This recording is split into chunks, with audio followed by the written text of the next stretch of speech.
Começa agora a Raiz da Solução Podcast. Fala, raizeiros! Estamos começando agora mais uma Raiz da Solução Podcast. Aqui todas as semanas trazemos conteúdo de valor e dicas práticas para o produtor rural colher no dia a dia, sem sacos por hectare, mesmo com clima adverso. E o episódio de hoje nós vamos falar um pouco sobre a criação do Centro de Pesquisa da Raiz da Solução.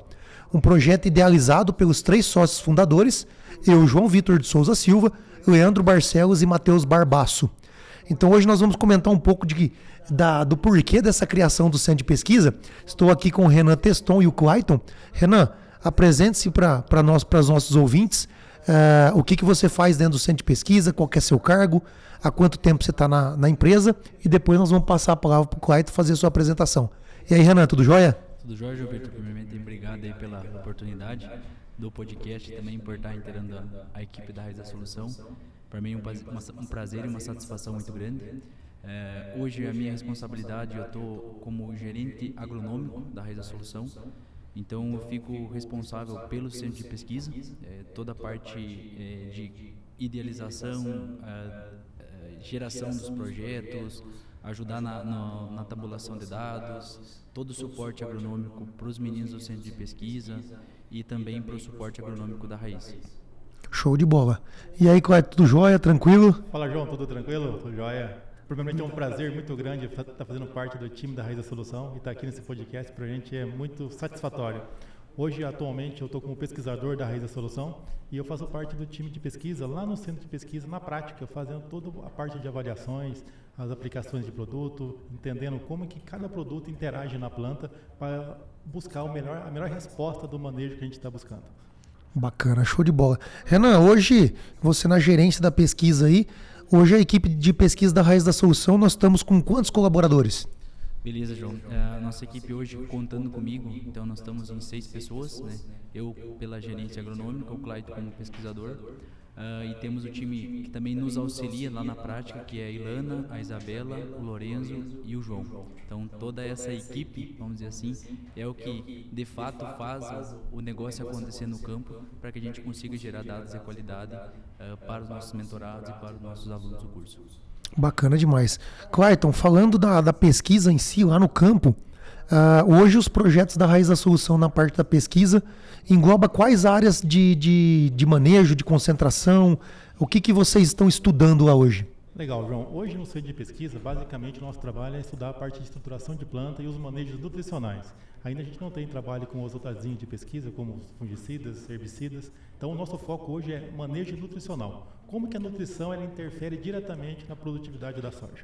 Então hoje no centro de pesquisa estamos estudando a parte de produtos isolados para a estruturação de plantas, combinações de produtos que visam a melhor resposta, buscando uma melhor estruturação, manejo nutricional com magnésio, fontes de magnésio para entender qual que é a melhor dose de resposta e qual que é a fonte mais recomendada para o produtor lá no campo. Bacana, show de bola. Lembrando que, né, Clayton, hoje o nosso centro de pesquisa está focado nessas áreas, mas não mais ou menos importante, né?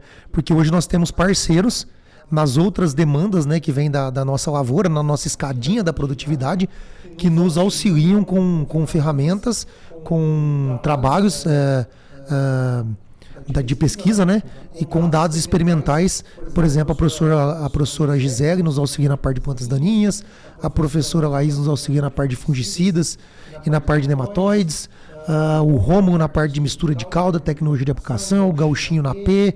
Então tem o Rômulo na parte o Mauro na parte de gestão de fazendas.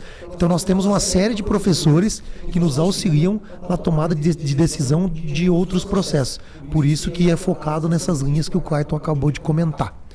Bacana. E só para dar um breve comentário para os nossos ouvintes, né?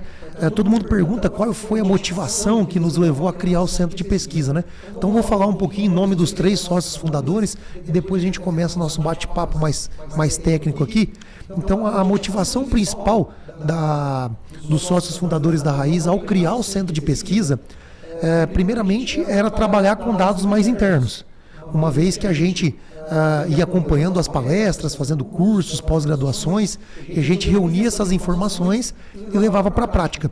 Mas aonde que a gente trabalhava isso aí? A gente trabalhava na prática a nível de campo, nas nossas consultorias e também na nossa gama de alunos que iam testando esses produtos e nos retornando com feedbacks. E a partir disso a gente entendeu que a gente precisava de um centro de pesquisa próprio, para a gente dar mais foco na pesquisa, com mais detalhe, trazer mais análises, a fim de ter recomendações muito mais precisas daquelas que já saíam ali, que estavam gerando resultados. Então esse foi o primeiro motivo. O segundo motivo é sair um pouco daquele viés comercial do mercado. Fica aqui bem claro, nada contra o centro de pesquisas que trabalham com outras empresas, que cobram protocolo, tá tudo certo, todo mundo faz um trabalho de boa qualidade, com bastante índole, mas nós saímos um pouco desse viés. Hoje no centro de pesquisa nós não trabalhamos com protocolo pago, então hoje nós pesquisa realmente a demanda que vem das consultorias, a demanda que vem dos alunos do curso e também a demanda que vem dos nossos mentorados. Então a gente reúne, geralmente a gente discute ali, a gente já vai falar um pouquinho disso, e depois a gente seleciona protocolos que vão para o campo e a gente internaliza isso sem custo algum. Então a gente pede produtos ali que a gente acha necessário, as empresas também apresentam suas tecnologias e a gente vai vendo o que cabe a nós e aos mentorados e alunos e traz isso para dentro do centro de pesquisa sem custo nenhum. Então não temos vínculo com nenhuma multinacional, que fique bem claro com isso aqui, e nada contra quem os faz, né? Então beleza.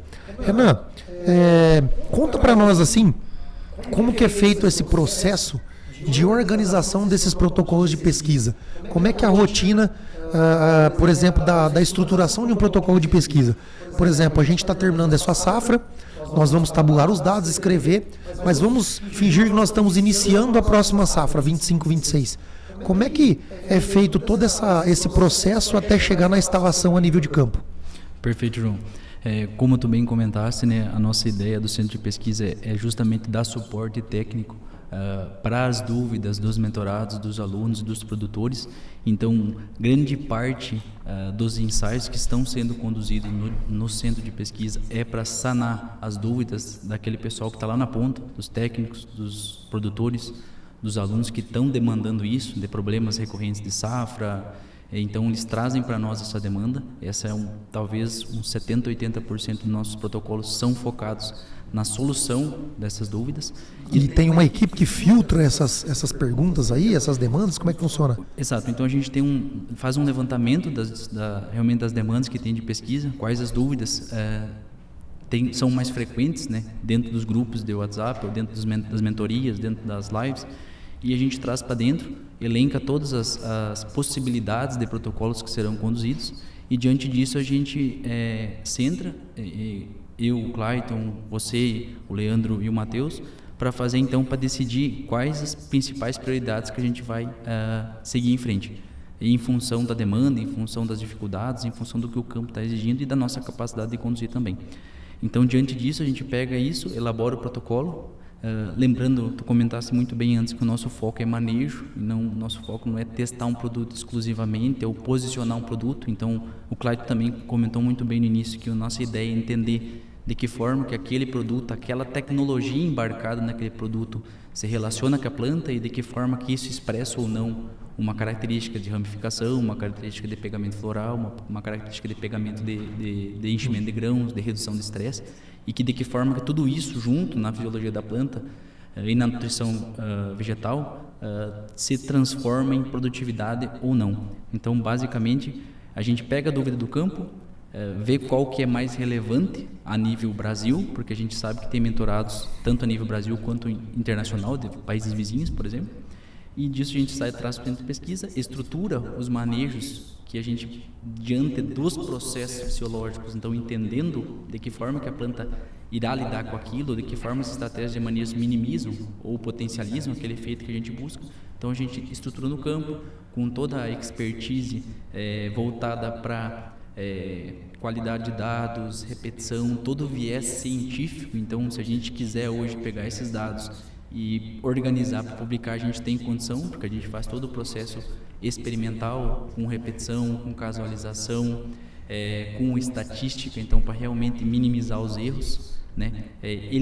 Minimizar, na verdade, reduzir ao máximo o erro experimental, para que a gente realmente, aquela diferença que acontecer entre um tratamento e outro, a gente pode afirmar com toda certeza que realmente foi efeito do manejo que está sendo realizado.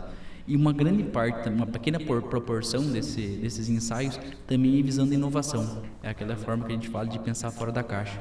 Hoje a gente não busca mais pesquisa para 60, 50, 70 sacos. A grande maioria das nossas pesquisas, o foco está para altas produtividades, 80, 100 até 120 sacos. Então, uma pequena parte dos nossos protocolos é visando esse manejo fora da caixa. O que eu preciso fazer, qual é a tendência de manejo que a gente precisa utilizar quando a gente quer buscar realmente altas produtividades. Show de bola, muito bem explicado, Renan, muito obrigado. Clayton, falando do centro de pesquisa em si, o Renan comentou que a gente senta, desenha os protocolos e isso vai para o campo. Como é que funciona o dia a dia ali na prática, a montagem de um experimento? Comenta um pouco do tamanho da área do centro de pesquisa, quantas parcelas experimentais nós temos hoje, como é que você faz essa dinâmica acontecer lá no campo com essa turma que nos auxilia, que o Renan comentou. Nós temos a Ilana, o João, o Lorenzo, a Isabela e outros terceirizados que estão nos ajudando aí ao longo do caminho. João, legal. A nossa área de pesquisa hoje ela é composta por 20 hectares. Só que hoje no campo a gente está com aproximadamente entre 6 e 8 hectares montados de pesquisa. Basicamente, como o Renan comentou, essas dúvidas chegam através dos mentorados, né, que jogam essas dúvidas, muito importante. Vale ressaltar que a gente tem mais de 100 fazendas a nosso favor, que gera dúvidas, e isso para nós, para a pesquisa, é muito importante, né, Renan? Que a gente pega isso aqui e coloca lá no campo, e quando essa dúvida chega até a gente, aí começa realmente a afinar o experimento. Aí o experimento é conduzido com 6 repetições, tudo com blocos casualizados, né, para a gente ter a melhor resposta possível e isolar alguns fatores. O Renan comentou muito bem em relação das estatísticas.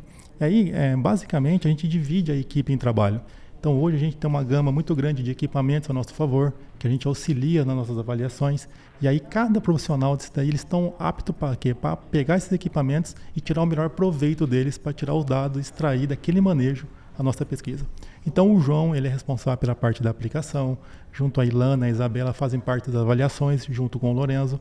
Lembrando que a Isabela e o Lorenzo são estudantes de agronomia, então para eles é uma vantagem muito grande estar junto no centro de pesquisa, porque já vai sair com um olho clínico muito bom, porque está vendo algo diferenciado.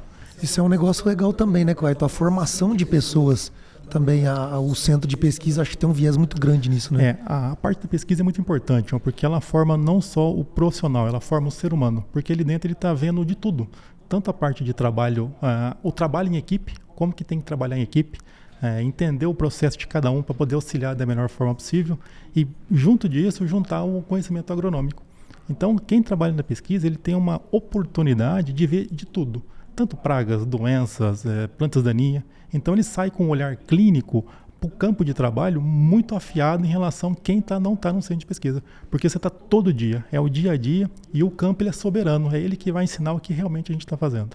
Entendi. Ô, Clayton, e como é que você e o Renan, e vocês dividem a parte de, vamos falar assim, educacional? Que você comentou que tem uma parte educacional dentro do centro de pesquisa, né? Vocês fazem rodadas com a turma? Toda vez que vai entrar num ensaio ali, tem uma explicação prévia do que está acontecendo? Como é que vocês fazem essa dinâmica aí? Porque uma equipe grande, né, tem que ser dividida e o trabalho é árduo, né, no sol ali, então tem que ter toda uma didática com a turma aí. Isso, essa parte é muito importante porque para os profissionais que estão do nosso lado, ele entendeu o que eles estão fazendo. Não é somente pegar um CO2 e apertar o gatilho e sair aplicando. O porquê que ele está aplicando, o que ele está aplicando e qual que é o objetivo daquilo.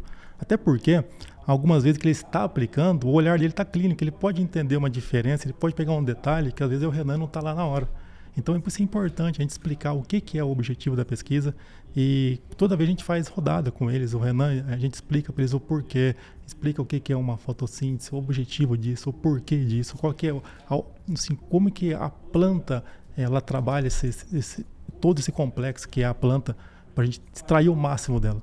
Então, todos eles têm uma dinâmica de conhecimento muito grande, o porquê que está ali e o porquê que tem que fazer o serviço bem feito. Cara, que bacana, show de bola. Excelente, cara. Eu fico até emocionado aqui de ver o amor e o carinho que você e o Renan têm por centro de pesquisa e aquela vontade de passar aquele conhecimento para frente, né? Ver as pessoas crescendo, que esse é um dos DNA da Raiz da Solução, né? A gente trazer pessoas com não só com alto potencial, que essas por si só elas já voam, mas dá mais decolagem para essas pessoas, mas também pegar aquelas pessoas da base e vir formando, assim como ver um produtor aumentando sua produtividade é muito gratificante. Muito obrigado por vocês estarem ali no nosso dia a dia. Renan, falando assim da pesquisa, de mais da parte de dados e avaliações, quais os equipamentos hoje que vocês utilizam na pesquisa para trabalhar essa gama de nutrição, de fisiologia, estruturação, as avaliações que vocês fazem no campo? Comenta um pouquinho de equipamentos e algumas avaliações que você considera chave aí junto com o Clayton para dar um know-how para nós nessa parte de experimentação agrícola. Beleza, João. De um modo geral, tem avaliações desde simples até complexas. Simples variáveis fitotécnicas como altura de plantas, número de ramificações,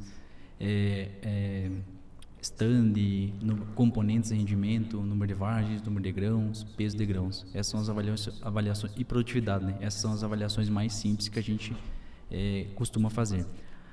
Da parte de simples em partes. Simples vezes. Você falou 10 avaliações, vezes 6 repetição, vezes quantas mil parcelas?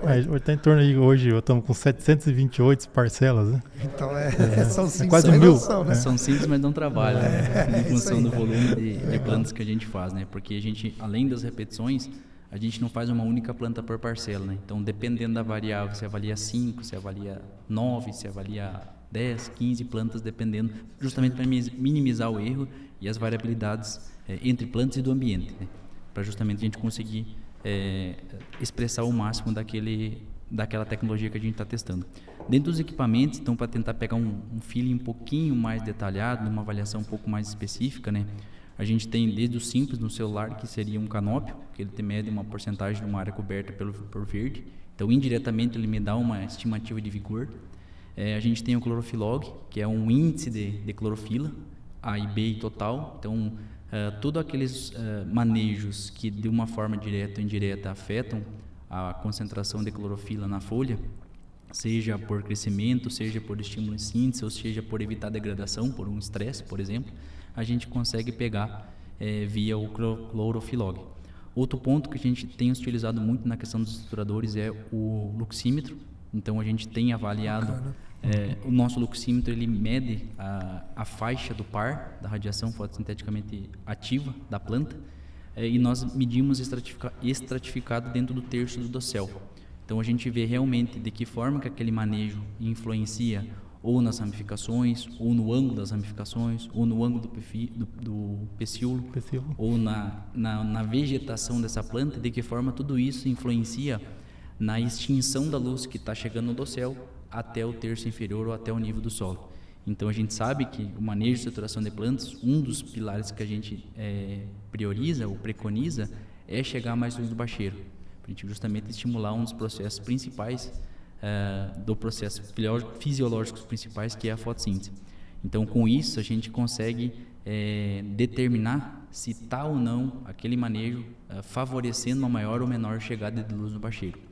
E a quantidade que essa luz chega. Exatamente. A intensidade que ela chega na planta. Exatamente. Dentro da fração que a planta utiliza. Isso é um ponto importante, né? Bacana isso aí. Então dá um overview do luxímetro de novo, Renan. Acho que é bem bacana esse equipamento aí. Então, assim, novamente, o luxímetro, o nosso que a gente tem equipamento hoje, ele consegue quantificar a quantidade de radiação que chega no espectro do par da planta, ou seja, da radiação fotossinteticamente ativa. É tudo que a planta enxerga.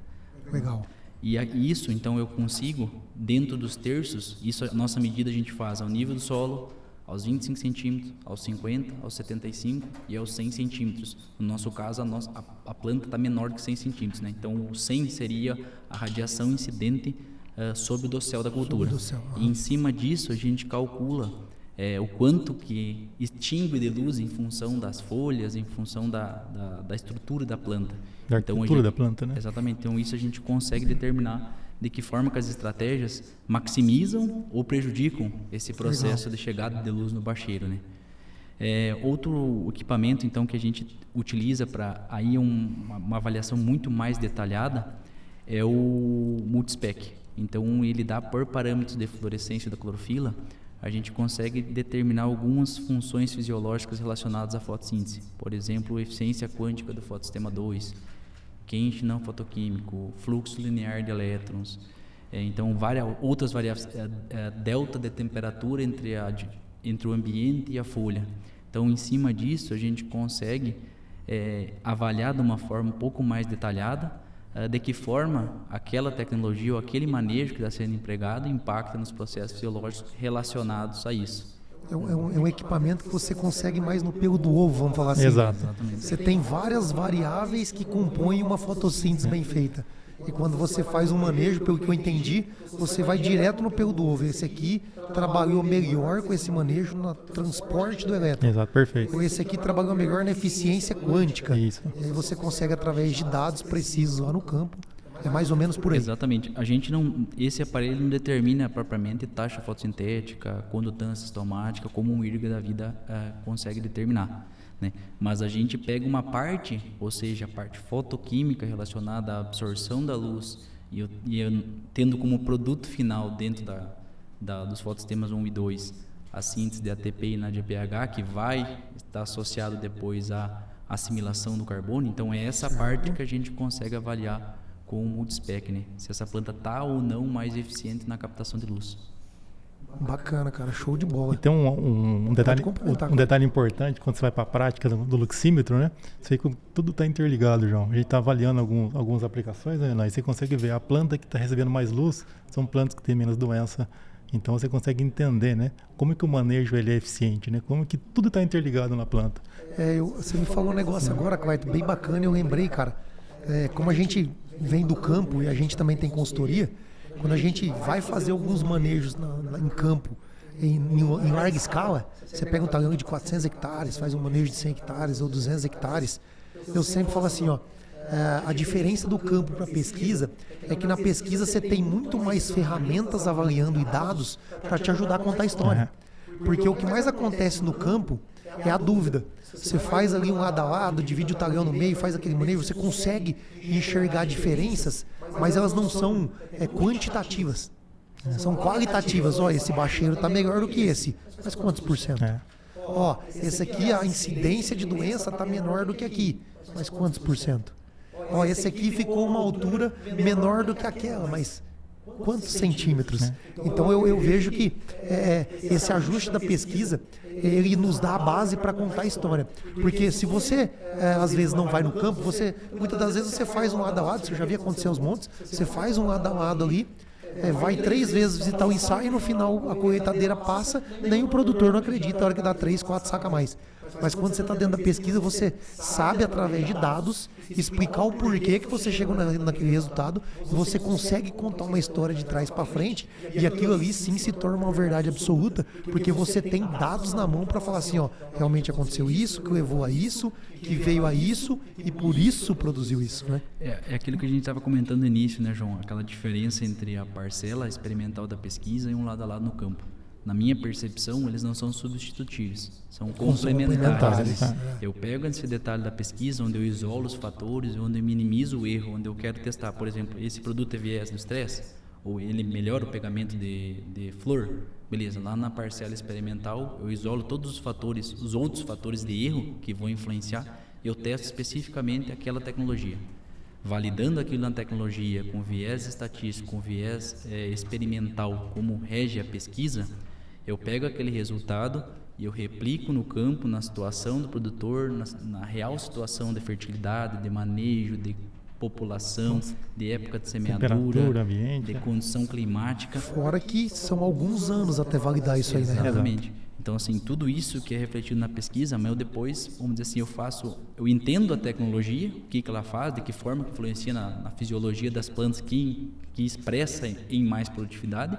Sabendo isso, posicionamento, dose e time de aplicação, eu replico isso numa área maior no campo, comparado a um padrão que eu já vinha fazendo, ajusto naquela condição e vejo se realmente naquela condição, diferente daquilo que foi gerado na pesquisa, tendo uma estabilidade. Exatamente, né? Eu tenho uma estabilidade nos diferentes ambientes produtivos, argila, areia. Eu acho que hoje isso é um dos maiores pontos fortes nossos, né, Renan? Hoje nós temos 130 fazendas na mentoria, mais de 5 mil alunos, ambos testando ao mesmo tempo em várias regiões diferentes e mandando dados para a gente. Então isso é muito bacana. Ô, João, a gente pode dizer que a gente tem 100 centros de pesquisa a céu aberto. Exatamente. Um na Bahia e mais de 99 espalhados no Brasil todo, né? Exatamente. Que vai dar uma base muito importante do que é realmente o que a nossa dinâmica de produto está fazendo e o manejo. Exatamente, cara. Eu vou fazer uma pergunta aberta, o Renan começa, ou o Clayton, tanto faz, para a gente trocar uma ideia, todo mundo aqui em conjunto, acompanhando essa agricultura mais moderna, né, Renan, Clayton? Cada vez mais nós temos uma dependência mais de perfil de solo, para a gente amenizar os impactos climáticos. Uma vez, não é à toa o nome, a raiz da solução, a base de tudo é o sistema radicular, é o perfil de solo. Então, entendendo-se melhor isso ao longo do tempo, a gente vem evoluindo em manejo. Depois a gente trabalha ali fatores nutricionais e fisiológicos, uma vez que quanto mais a gente aumenta essas variedades a níveis produtivos, diminuindo o ciclo, nós percebemos que essa planta vai perdendo essa resistência, principalmente de metabolismo secundário, que é a parte de metabólitos ali de defesa, enfim, toda aquela parte hormonal que faz o sistema de defesa das plantas. Isso é um caminho sem volta. Então, pensando nesse movimento que a agricultura vem cada vez mais para alta produtividade, até porque os insumos sempre estão ficando mais caros, eu nunca vi diminuir, só vi aumentar, né? Quais são as principais tendências que cada um de vocês acha, Renan, que o nosso centro de pesquisa ele vai evoluindo para qual tendência? Na cabeça de vocês, o que vocês acham que nós vamos pesquisar aí nos próximos 5 anos? Positivo, João. Pode fazer. Bom, nas nossas conversas internas, então, que a gente já vem desenhando para a próxima safra, né? Como você bem disse, quando a gente busca altas produtividades, a gente tem visto nos mentorados, igual o Cleiton comentou, nessas campos experimentais a céu aberto e que a gente tem nos nossos parceiros, que o fundamental é a base bem feita. Tudo começa por ali, né? Tendo uma condição, uma fertilidade física, uma fertilidade química, uma fertilidade biológica. Então, acima, quando a gente busca em alta produtividade, a base tem que estar bem feita. Associado a isso, então, para os próximos anos, a gente tem desenhado de que forma construir, o que eu tenho que buscar na minha base, além do que a gente já sabe, quando a gente busca altos tetos produtivos, 100, 120, e de que forma que eu mantenho essa estabilidade de um ano para o outro. Eu tenho essa menor oscilação de produtividade em função das condições de clima. Então, na nossa percepção, a tendência de a gente buscar esses níveis no solo, ou de que forma que eu preciso, por exemplo, quanto que eu preciso incorporar um fósforo, por exemplo. Eu preciso ter fósforo a 40, que nível eu tenho que ter a 40? Chega o que nós temos hoje, e para baixo, como é que está? Será que adianta eu levar via grade esse fósforo lá para baixo, ou via plano de cobertura eu consigo levar? Será que o 40 ppm que nós utilizamos hoje, que já está defasado na literatura, será que suporta 120 sacos, por exemplo? Exatamente. Da mesma coisa, eu vou por um potássio, por exemplo. Nos nossos sojas de hoje, com cada vez ciclo mais precoce, igual você pontuou anteriormente, numa condição de uma estabilidade climática que afeta, de um modo geral, a dinâmica no ambiente e também a absorção pela planta. E nossos cultivares com uma taxa metabólica maior, uma tolerância menor aos intempéries climáticos, e por ter um ciclo mais curto e vamos analisar um Olimpo, um Mazeus da vida, um PMS altíssimo, consequentemente a exigência por um período menor daquele nutriente, ou seja, a taxa de absorção daquele nutriente no final é muito maior. Então, será que o que eu tenho no solo hoje é suficiente? E a grande dificuldade, igual tu comentaste no nível de campo, é que num nível de campo, num padrão normal, muitas vezes a gente não consegue notar aquilo que a gente vai observar aqui nas parcelas, elevando esses níveis. E justamente coletando esses dados, levando para o laboratório, né, fazendo as análises, entendendo a dinâmica do nutriente, entendendo de que forma que a planta absorve e o que interfere nessa absorção, para que isso impacta ou não na produtividade. Então, na minha percepção, a base é importante, né? Nós temos que entender a planta cada vez mais. Então, de que forma, hoje a gente fala muito em estruturação de planta, e a gente vê que cada genótipo responde à época de semeadura, à condição climática, população de plantas, ao espaçamento entre linhas, de uma forma diferente, né? Então, a genética é um pilar principal que dita os fatores de que forma que a planta vai crescer ou ela vai responder aos estímulos do ambiente. Porque a planta, ela entende, vamos dizer assim, entre aspas, ela consegue Quem perceber. modula a planta é o ambiente. Né? Exatamente. Como nós vamos fazer ela se acostumar ou sofrer com o ambiente, cabe a nós ao manejo. Positivo. Né? Então, assim, dentro do processo evolutivo da planta, ela teve que se adaptar a essa condição territorialista, vamos dizer assim, né? De sair de uma condição de água, né? De um oceano, onde tinha água. Água não era o problema, para uma condição de hoje, por exemplo, no Rio Grande do Sul, está passando por uma seca extremamente severa, novamente. Então, dentro desse processo evolutivo, ela teve que fazer as leituras do ambiente para que ela conseguisse moldar o seu crescimento. Isso não só para água, para nutrientes, para temperatura, para excesso hídrico, para excesso de luz ou falta de luz. Então, tudo isso a planta tem que perceber e, de alguma forma, ela vai fazer com que essa percepção gere um estímulo ou uma repressão do seu crescimento. Ou seja, ela vai modular conforme a oferta ambiental, se a gente fosse resumir isso, né? Então, é importante a gente entender esses processos para que a gente consiga ser cirúrgico nos posicionamentos, nos estímulos, na nutrição, para que... E isso auxilia nós até na confecção aí dos ensaios experimentais, né? Exatamente. Então, isso é um entendimento.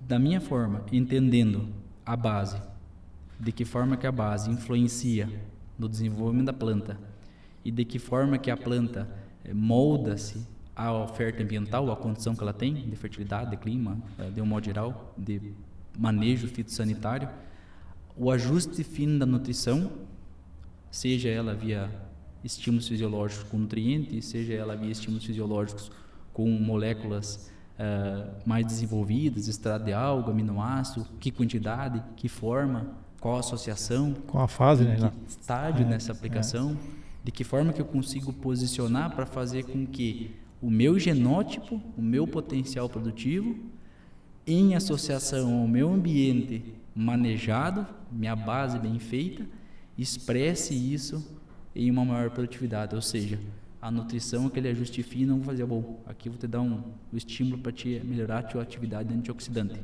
Não, aqui eu vou trabalhar um magnésio nesse processo, porque vai dissipar energia, vai evitar escaldadura, ou vai maximizar a alocação de açúcares produzidos na fonte, que é a folha para o grão. Então, eu vou potencializar um dos componentes de produtividade, que é o peso de grão.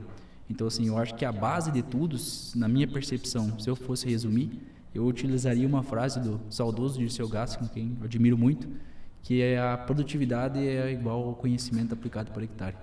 E nisso, nada melhor do que aplicar conhecimento na pesquisa. Exatamente. Então, diante disso, é um grande orgulho para mim hoje estar aqui na Raiz da Solução, onde a gente vai ter a oportunidade de ter esses parceiros a céu aberto, trazendo informações e também trazendo dúvidas, e a gente pegar esse conhecimento, transformar em uma informação ou uma inovação de qualidade, mas principalmente de uma forma aplicada. E fazer com que isso chegue aonde precisa chegar. Exatamente. Que, no meu ponto de vista hoje, é um dos principais gargalos a nível Brasil, está na extensão. Porque hoje a universidade, apesar de muitas das vezes não pesquisar aquilo que vem da demanda do campo, porque tem parte laboratorial, parte enzimática, tem outros processos, né? Mas essa parte de saída dos órgãos de pesquisa, sejam públicos ou privados, chegar no produtor, nós ainda temos um viés da extensão, que hoje eu acho que é um dos papéis fundamentais da Raiz da Solução, e por isso que a gente vem crescendo ao longo dos anos e nós não vamos parar. Porque a gente faz muito bem essa ponte de pegar essa informação e conseguir traduzir ela de forma simples para o produtor, mas com viés e uma base científica muito forte. E de uma forma idônea. Legal, Pelo fato perfeito, de nós não termos vínculo perfeito. comercial. Nosso objetivo é gerar informação. Então, exatamente. E que tem um ditado que a gente sempre brinca lá, né, Renan Clayton? Que quem divide multiplica. Exato. Infelizmente, ou felizmente para alguns, né, como nós, a gente não trabalha com a matemática correta. Porque para nós quem divide multiplica. Então, quanto mais a gente divide opiniões, quanto mais a gente divide resultados, quanto mais a gente divide informações, mais a gente multiplica resultados no campo. Legal. Clayton, complementa aí que o Renan falou, que deu uma aula para nós, mas coloca seu ponto de vista aí, cara. O que você acha das tendências para o futuro? E aí eu vou jogar só uma pimentinha aí na sua resposta, para você dar uma pensada e responder para nós. Diante de tudo que o Renan falou, nós podemos elencar aqui pelo menos uns 20, 30 tipos de linhas de raciocínio para estar pesquisando. E como é que você vê isso lá no campo? Se isolar os fatores é mais interessante, se trabalhar em conjunto, se um ou outro a gente isola para entender, porque quando a gente começa a conversar aqui é tanta opção, né, Renan? Nós estamos trabalhando os resets de solo, nós já fala disso, a gente sentou lá para brincar, já saiu mais de 10 resets de solo e vamos chegar, sei lá, nos 20 ou 30, mas como fazer esse filtro aí? Quais são as tendências que você acredita que nós devemos seguir aí? Legal, João. O Renan deu uma aula aí em relação ao que a gente pode pesquisar no futuro, mas eu vou muito da linha dele. Eu vim do Paraná. E assim, uma coisa que é muito falada, né? Tem que ter o perfil de solo, né? E você pega, só que nem todos os produtores ainda fazem o perfil de solo. E fica muito claro aqui na Bahia, né? Quando a gente começa a pesquisar em relação à importância de você ter um perfil de solo bem distribuído, tanto com teor de matéria orgânica, tanto com o nutriente adequado em profundidade, a diferença é muito grande. Você pega, por exemplo, no Paraná, por exemplo. No Paraná, a solo argiloso, pouco você faz perfil de solo, pouco você faz plantas de cobertura. Você pega lá uma estiagem de 8 dias, a planta derrete, né? Se o ano for bom de chuva, tudo iguala. Se pegou uma pequena estiagem, o produtor perde 10, 15 sacas por hectare. Então, para nós, buscar mais ainda o entendimento da importância do perfil de solo, em termos de níveis de nutriente, em termos de plantas de cobertura, porque realmente, nos anos adversos, quem tem perfil de solo vai ficar muito claro que vai ter uma resiliência produtiva mais rápida. Ficou claro lá no Piauí, na nossa rodada, né? Exatamente. Os produtores que estão mudando a cabeça, mudando a concepção de colocar planta de cobertura, uma braquiária, são os produtores que vão colher melhor agora, né? Então, a pesquisa tem que voltar para a parte do solo, porque o solo é a base de tudo, né? Então, quanto mais a gente entender a dinâmica do nutriente no solo e como que a gente pode trabalhar com ele ao nosso favor, isso vai beneficiar a classe mais carente que é hoje, que é o produtor rural. Show de bola.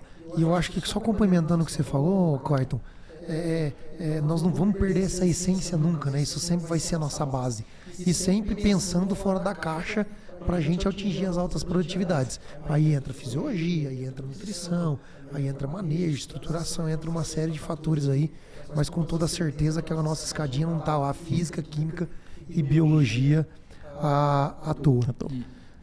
Pode falar, outro ponto, João, que é uma tendência também sem volta e que a gente vai demandar muito da gente pesquisar e entender de que forma que essa tecnologia afeta o sistema de produção como um todo, é o uso dos biológicos na agricultura, né? E tudo isso que o Clayton falou, quando a gente traz para a parte de nutrição, a gente sabe que solo e planta são necessários essa interação para que eu tenha uma vida biológica no solo, principalmente a planta, porque o biológico depende de uma fonte de energia, grande maioria, que é o carbono. Então não tem vida no solo se eu não trabalhar minha rotação de cultura, se eu não trabalhar diversidade de raiz, diversidade de exudatos radiculares, para fazer com que eu potencialize, então, assim, o meu microbioma, né? Para que a gente tenha uma redundância funcional, uma diversidade metabólica, e isso tudo associado à biologia bem feita, à química bem construída, como o Clayton bem comentou, e uma física bem construída, ou seja, minha fertilidade, de um modo geral, bem top, vamos resumir assim, para que eu consiga ter um sistema resiliente. E além disso, além desses benefícios dos biológicos na promoção de crescimento, na proteção de cultivos, seja ela para fungos de solo, para nematóide, que é uma baita de uma ferramenta que a gente tem hoje, que auxilia nos manejos, também alguns dessas espécies ajudam a planta nesse desenvolvimento radicular, no estímulo ao desenvolvimento radicular, na melhoria da regulação de perda da água. Então, assim, tem vários fatores ainda que a gente tem que estudar até um pouco mais para entender de que forma, mas com certeza hoje é uma ferramenta fundamental que a gente vai ter que adotar no nosso sistema produtivo brasileiro, sem dúvida, de norte a sul do país. Show de bola. E responde. Só complementando, Clayton, eu já te passo a palavra. Só para a turma que está nos ouvindo, e onde que essas informações todas elas vão chegar, né? E como que elas vão chegar? Então a gente sempre comenta, e eu volto a repetir, quem divide multiplica, a Raiz da Solução faz isso. Então essas pesquisas em primeira mão, elas são fornecidas para os nossos alunos da Raiz da Solução, inclusive em abril agora de 2025, nós vamos ter a 7ª turma da Raiz da Solução. Nós temos o nosso evento em Brasília, presencial, a Raiz da Solução Experience, onde a gente vai estar mostrando todos esses dados de pesquisa atualizados agora, porque dá tempo de colher, processar dados e fazer uma apresentação para todos. Então, ressalvar quem está nos ouvindo, está aberta as inscrições do A Raiz da Solução Experience. Então, para você que quer participar do maior evento educacional do agro brasileiro, se atualizar nos principais manejos de soja, depender menos do clima, vai para Brasília, Teatro Ulisses Guimarães, 6, 7 e 8 de junho, que vai ser 3 dias transformadores, não só na vida profissional de vocês, mas também das suas lavouras. Isso aí eu falo com toda propriedade e certeza, é só conversar com quem já foi na Raiz da Solução Experience o ano passado em Brasília, que vocês vão ver quanta energia tem naquele lugar, o quanto de troca de informação, o quanto de network e o quanto que a Raiz da Solução é família. Então, para você que está nos ouvindo, www.araizdasolução.com.br, vai lá, adquire seus ingressos. Nós estamos iniciando os lotes, então, à medida que a gente vai aumentando as vendas, esses lotes vão ficando mais caros, então já corre lá, já faz sua inscrição, já compra o ingresso mais cedo, já tem uma logística melhor, já reserva hotel, já vai se organizando com passagens aéreas para não ficar tudo para cima da hora. Então é só um recado que eu queria falar para vocês. Então nós vamos divulgar através dos nossos cursos da Raiz da Solução. O nosso A Raiz da Solução Experience vai ter em primeira mão esses dados. Então quem estiver em Brasília esse ano vai ter os dados em primeira mão. E depois nós também fornecemos isso na 8ª turma, que vai ser feita em outubro. E dentro da nossa mentoria a gente discute isso com maior qualidade, porque dentro da mentoria nós temos nossos encontros presenciais, onde a gente leva todos os mentorados das fazendas que participam para encontros presenciais ali de 2 dias, onde a gente também passa essas informações de uma maneira muito mais detalhada, com tempo ali para a gente conversar. Então, beleza, Clyde, você queria complementar alguma coisa? Respondendo a sua pergunta, a segunda parte dela, para nós da pesquisa, João, ainda é importante a gente estudar e isolar os fatores. Mas como eu frisei, a gente, graças a Deus, e a gente tem o privilégio de ter 99 centros de pesquisa a céu aberto. Então, o que nós estamos isolando na pesquisa, os nossos mentorados estão replicando em suas fazendas. Então, a gente tem o dado da pesquisa e tem o dado prático do campo, né? Então, juntando as correlações dos dois, a gente consegue ter um entendimento mais aprofundado de como que aquele manejo da pesquisa está sendo feito ao mesmo tempo lá no produtor. Então, em solos arenosos, solos argilosos, então a gente tem uma concepção de ideia muito interessante. O que a gente está fazendo aqui na Bahia e está sendo feito lá no Mato Grosso, lá no Paraná, lá no Paraguai. Então isso é importante para nós. Ô Clyde, eu vou explorar você mais um pouquinho agora aqui.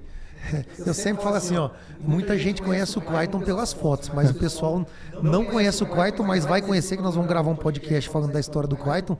Vocês vão ver que o cara é profissional na foto, mas é só um hobby. O cara é bom mesmo como pesquisa e como agrônomo.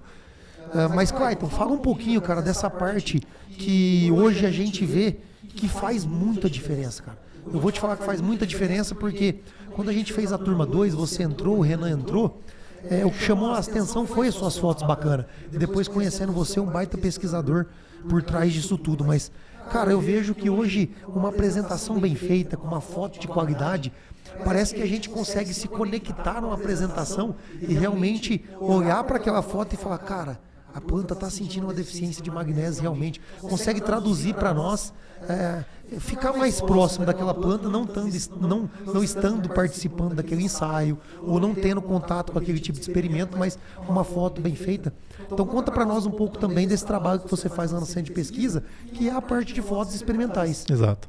Essa parte, João, eu notava que era uma parte muito carente da parte de pesquisa. Porque assim, você tem um dado muito bacana, só que às vezes você tem uma foto que não conta realmente a história daquele dado. E eu brinco, a fotografia é o storytelling da sua apresentação. É ela que realmente vai linkar com a sua dado de pesquisa, provavelmente para o produtor entender. E uma foto muito bem feita, o produtor consegue captar melhor a sua mensagem, né? Igual uma foto de comida. Você vê uma foto bonita de comida, você quer comprar aquele prato na hora. Você sente sentindo até quando você pede um iFood não vem aquilo que estava na foto, então, você desanima, né? Mas assim, João, pensando na parte de pesquisa, eu sempre tive comigo assim, a importância da estética do trabalho.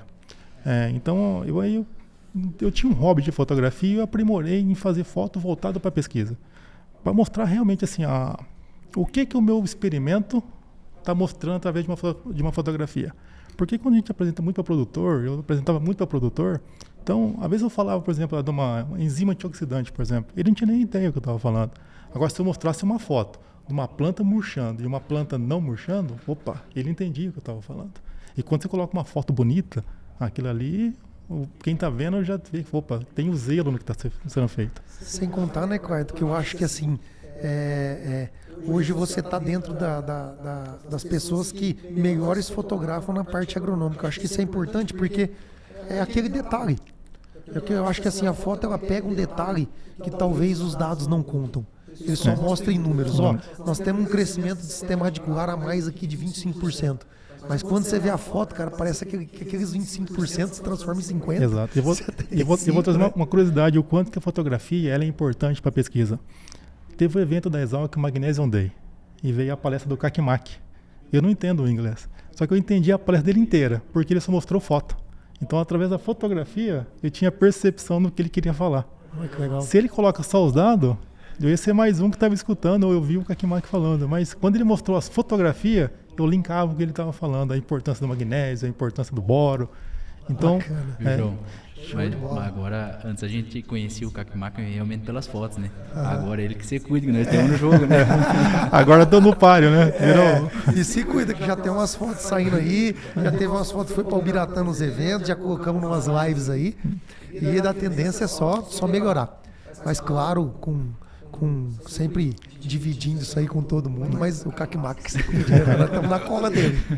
Mas assim, se for para fazer um resumo da fotografia para pesquisa, ela é o storytelling da sua apresentação. Gostei dessa frase. É ela que vai contar o que o seu experimento está fazendo através dos seus dados. Você vai linkar o seu dado com a fotografia. E ali vai montar um storytelling do objetivo, o porquê que você está fazendo aquele experimento. E volta a frisar, quando você faz uma apresentação com uma foto bem feita, você já passa a mensagem que o seu dado ele tem confiança. Legal. Porque se você tem o cuidado de fazer uma foto bem feita, você tem o cuidado de cuidar do experimento da forma que ele deve ser cuidado. Perfeito, então, cara, tudo é uma junção de visual para o produtor. Sensacional. Perfeito. Vamos aproveitar esse clima descontraído e vamos chamar agora o nosso momento desaprender para aprender de novo. Roda aí.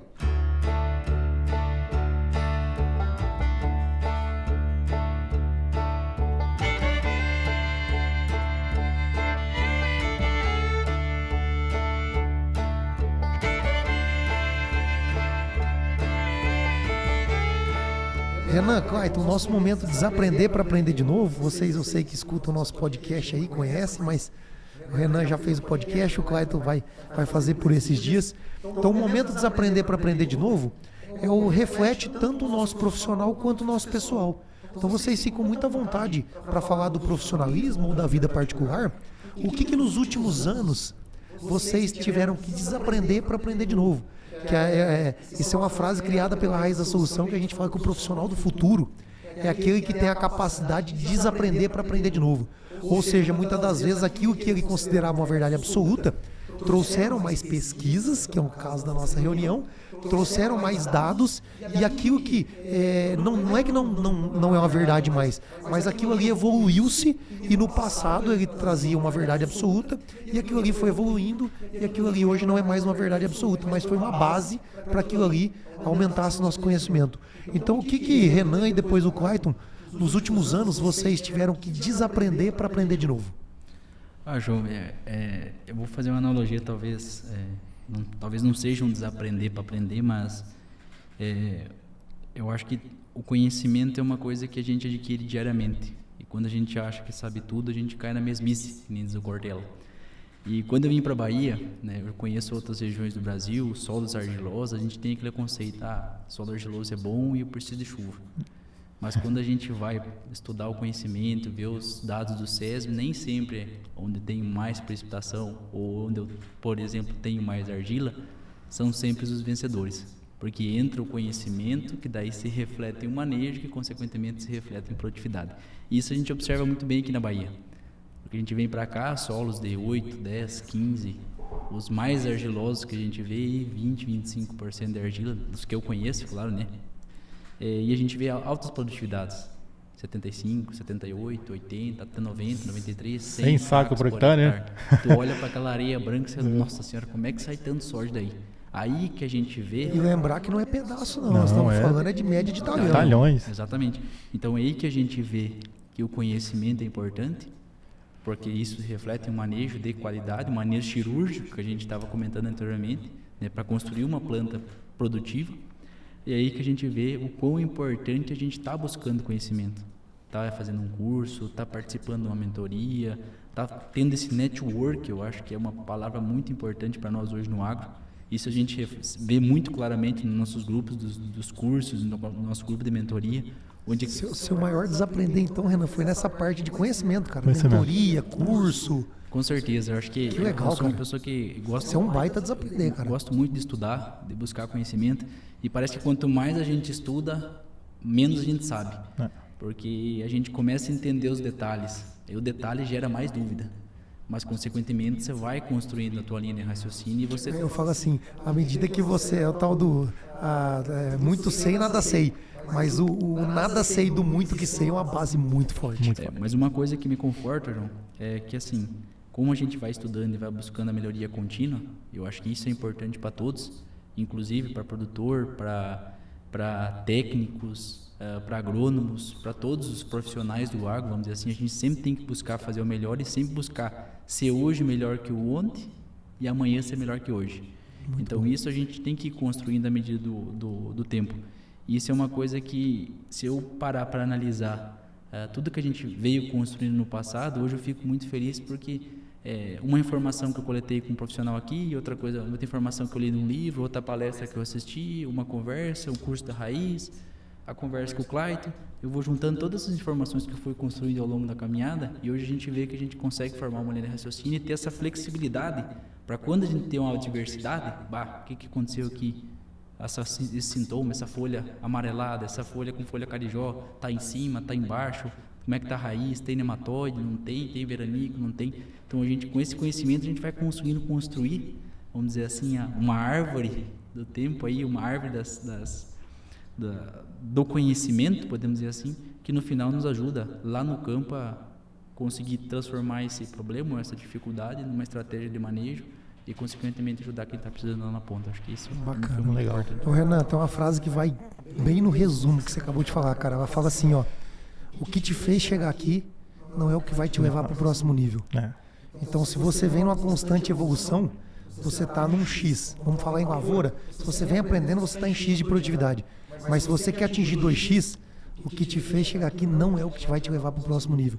Por isso que os cursos têm crescido muito, as mentorias têm crescido muito e por isso que nós entregamos resultado. Porque a gente tem sempre, a gente da Raiz está sempre buscando o próximo nível. E a gente nunca se contenta em ficar ali na zona de conforto. Clayton, conta para nós seu desaprender para aprender de novo. Para mim também foi a parte profissional. Eu vim do Paraná, né, e quando você está numa região, eu nasci no Paraná, então agora não comentou bem, a minha argilitação era solos argilosos de 80% de argila, 70% de argila. E às vezes quando você está num quartinho fechado com aquela porta, é a sua rotina, e quando aquela porta se abre, e foi a porta que abriu para mim para a Bahia, e você vê que tem um mundo para você aprender, para você entender. O Renan falou muito bem, né? Como é que um solo arenoso produz tanto, né? Aí eu tive a oportunidade de ir com o Renan lá no Tocantins, conhecer a fazenda deles. Os caras plantam em cascalho, cara. Como é que regula uma plantadeira para aquilo? Como é que uma semente nasce no lugar daquele, né? Em cascalho. Eu fui com você no Piauí, é outra concepção de ideia. Então, essa parte do você vir para um outro lugar e você realmente começar do zero em termos de conhecimento, né? Isso para mim é sem dúvida fantástico, porque vai transformar um profissional com uma gama de conhecimento muito grande. Então, para mim, o desaprender foi sair do Paraná e vir aprender aqui na Bahia como que produz tanto em um solo arenoso. Show de bola, cara, sensacional.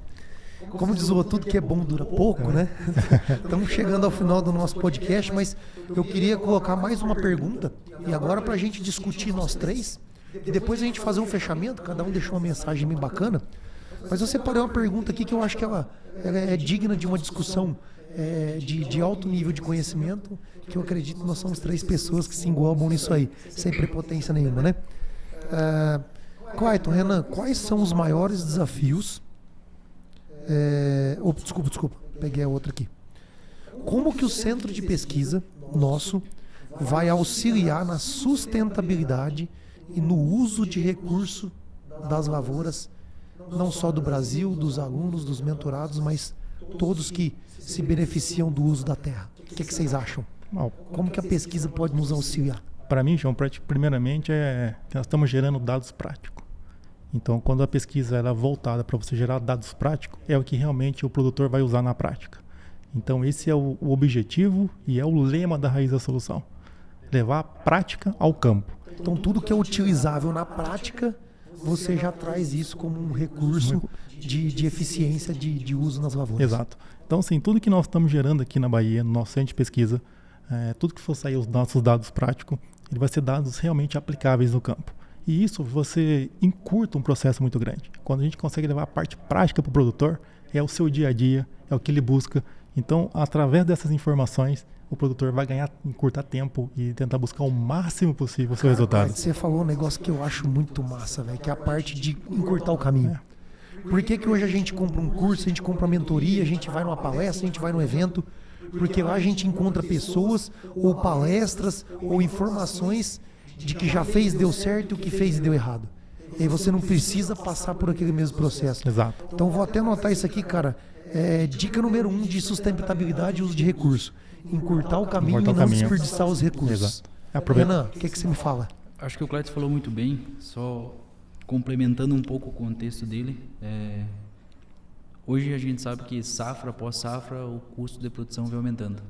Consequentemente, isso nos leva, obrigatoriamente a gente tem que ter uma maior produtividade para que os custos sejam sanados e a gente consiga ter um lucro para reinvestir na propriedade. Consequentemente, nos custos altos, nem sempre eu consigo compensar em quantidade de fertilizantes, por exemplo. Então isso nos leva a gente tem que assumir um patamar de ser mais eficiente nas práticas que a gente utiliza. E isso vai em conta com o que o Cleiton falou. Então, sabendo que eu tenho um custo mais elevado, sabendo que eu tenho que ser produtivo no meu sistema e sabendo que eu tenho que ser mais eficiente, como que eu vou ser mais eficiente no meu sistema produtivo? Consequentemente, tendo em mãos dados idôneos, dados práticos, aplicados a nível de campo e que, consequentemente, me tragam esse retorno, esse aumento produtivo. Entendeu? Muito bom. O Cleiton comentou de otimizar tempo, Renan comentou de economizar não só os recursos, mas gastar menos aonde o custo de produção sempre eleva. Então isso chama eficiência de custo, né? Podemos chamar assim, né, Renan? Eu vou citar um negócio que eu acho muito legal na pesquisa, que com certeza vocês sabem, mas como a gente comenta muita coisa, pode passar despercebido, mas eu vou citar porque eu acho muito legal. Para mim, uma das melhores coisas da pesquisa, cara, nessa parte de sustentabilidade e eficiência, é não errar numa área tão expressiva. Então, quando você testa na pesquisa, você pode acertar ou você pode errar num lugar menor. Naqueles 5, 6 hectares que nós temos hoje. E quando a gente passar isso para frente, porque depois nós vamos validando em outras áreas, a gente já é muito mais assertivo. Então, também otimizar recursos no intuito de não errar em áreas com escalas maiores. Porque se a gente errar com escala maior, nós estamos desperdiçando recurso. Porque nós estamos na tentativa e erro, porém numa área maior. Exatamente, João. E tudo isso se resume, vamos dizer assim, naquilo que a gente falava anteriormente. Para mim, errar menos, tem que ter conhecimento. Aí eu estava pesquisando aqui umas frases bacanas do Dirceu Gassi, que eu admiro bastante. Aí tem uma aqui: quanto custa o conhecimento quando você deixa de colher 1.000 quilos por hectare? Então, assim, como que eu vou perder menos numa área específica? Eu tendo mais conhecimento para me ajustar as estratégias. Isso aí, Renan, vai muito de acordo com os yield gap que o professor Alencar Zanon fala, né, cara? Que todo mundo, a hora que dá um problema, coloca a culpa no clima. E quando a gente começa a analisar os dados que vêm de pesquisa, confiável, com repetições e com várias análises, a gente entende que a maioria dos erros está na nossa mão, através de manejo, que vem de conhecimento, que vem de aplicações no campo, que vem de pesquisa. Então, o nosso maior erro está nas nossas mãos, que é falta de saber manejar. E para a gente saber manejar, a gente tem conhecimento, que vem de uma base muito boa, que não só campo, mas também a pesquisa, que é o nosso tema de hoje. Então, Cleiton, muito obrigado pela presença. Renan, muito obrigado pela presença, pela disponibilidade do tempo de vocês. Então, para quem está nos ouvindo, vou reforçar mais uma vez, estão abertas as inscrições do A Raiz da Solução Experience, o maior evento educacional do agro da América Latina. Então, pessoal, não é qualquer evento. Brasília, 6, 7 e 8 de junho, Brasília vai parar, assim como parou em 2024. Nós colocamos 2.000 pessoas em Brasília durante 3 dias, focados só para falar de técnicas, abordagens palestras motivacionais e, além de tudo, network e família. É um ambiente onde a família toda está inserida, a criançada vai junto, a família, a comunidade que se criou da Raiz da Solução tem vários pilares, que dentre eles está a família, está o conhecimento, está a ética e o comprometimento com o agro brasileiro, as fazendas brasileiras, fazendo com que a gente produza cada vez mais e dependa menos do clima e a gente tenha uma estabilidade, consiga cuidar das nossas famílias e ter uma dignidade na vida. Então tá aberta a inscrição, www.raizdasolução.com.br. Corre lá, faça a sua inscrição com tempo, reservem hotéis, passagens aéreas, já se organizem para estar no maior evento educacional do agro da América Latina. Renan, uma mensagem para os nossos ouvintes para fazer um fechamento, depois o Clayton e eu finalizo aqui com uma mensagem. O que você gostaria de deixar para os nossos ouvintes aí, Renan? Beleza, João. Mais uma vez eu queria agradecer pela oportunidade de estar aqui e de conviver com pessoas especiais e bacanas, com quem eu considero muito, de estar dentro da Raiz da Solução. Isso para mim é um motivo de muito orgulho. E como nosso podcast hoje foi voltado para pesquisa, foi voltado para dados práticos, vou utilizar uma frase novamente do Dirceu, que junta tudo isso e, na minha percepção, acho que resume o nosso objetivo aqui hoje. Então, para vocês, raizeiros, o que de fato faz a diferença nos resultados são pessoas com conhecimento, habilidades e atitudes de fazer bem feito. Então, João, obrigado mais uma vez pela presença, pela oportunidade que está aqui, e só desejo uma boa safra a todos e contem com a equipe da Raiz da Solução, contem com a equipe da pesquisa sempre que vocês precisarem. Show de bola, Clayton. Primeiramente, também eu gostaria de agradecer, João, em nome de você, o Leandro, o Matheus, pela oportunidade de confiar no nosso trabalho e estar aqui hoje fazendo parte junto com o Renan, que eu aprendo muito todo dia, parte da pesquisa. Então, para mim, é muito gratificante estar aqui e a mensagem final é que a motivação não vai te levar aonde a disciplina faz você chegar. Então, aqui nós temos com pessoas que realmente têm uma disciplina muito grande e têm amor pelo que faz. Então, os nossos produtores, nosso mentorado, tá com pessoas que realmente amam o que faz. Então, para nós é um prazer muito grande estar naquelas parcelas e vai lá em Brasília que vocês vão ver realmente o que a gente tem a mostrar dos dados práticos de campo. Show de bola. E como o nosso tema hoje é pesquisa, então eu vou deixar uma mensagem final para os nossos ouvintes, que é uma base muito forte dentro da Raiz da Solução, por isso que nós investimos no nosso centro de pesquisa. E nós vamos ter um dos maiores centros de pesquisa e tecnológico desse país, pode ter certeza, porque a gente ama pesquisa e a gente ama o que faz. Então, para você que está nos ouvindo, investir em pesquisa não é só olhar para o futuro, porque nós estamos pesquisando o futuro, mas não é só isso. Quando você investe na pesquisa olhando para o futuro, você modifica o presente das lavouras. E modificando o presente, você tem mais rentabilidade, mais sustentabilidade, mais conhecimento, para a gente ter maior produtividade e levar o agro brasileiro no patamar que ele deve estar, que é na prateleira de cima. Porque o agro brasileiro é um dos maiores PIBs do Brasil e nós sustentamos boa parte da nossa economia mundial. Então acreditem no agro, acreditem na pesquisa. E para quem está nos ouvindo agora, Clayton, Renan, nós vamos olhar para aquela câmera, porque nós já falamos de conhecimento, falamos de pesquisa, falamos de protocolos, produtos, equipamentos, manejos, frases motivacionais. Então, vamos olhar para aquela câmera agora e nós vamos para o campo e... Bora pra vida!